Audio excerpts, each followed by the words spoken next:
Ah, habibi. Habibi.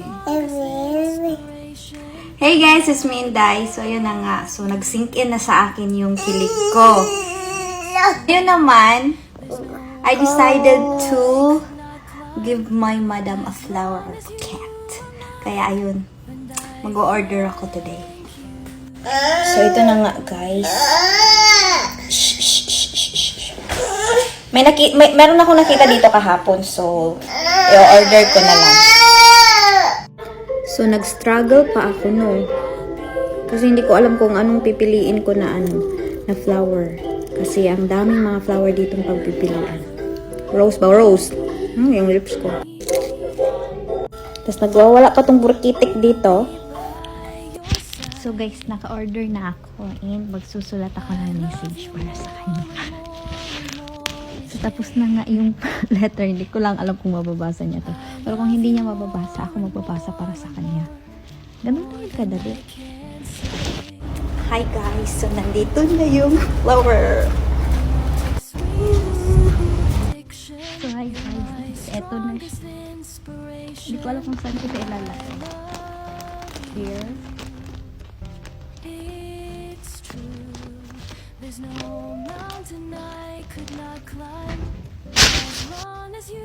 Para siyang happy birthday. And I thank you. Happy birthday, madam. To the most wonderful woman I know, I am grateful for our friendship and positive impact it had on my life. Thank you for being there for me. You are my best madam, best friend, best buddy, food buddy, kitchen buddy, and our Russian buddy. Always grateful to have you in my life. I love you. Happy Valentine's Day! My message is that I don't know what to say. I love you. I want to cry. Look at your... Wait. Did you steal my card? Yeah, and I steal your card. Yeah, she give me this and she also steal my card. Yeah, but it's okay.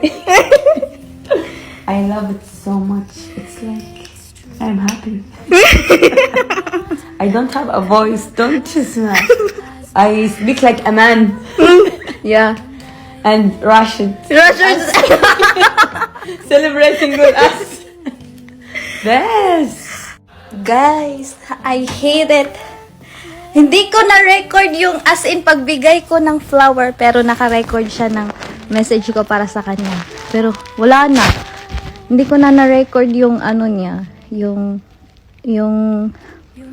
basta yung as in, bakit kasi ang tanga-tanga ko, hindi ko na-record.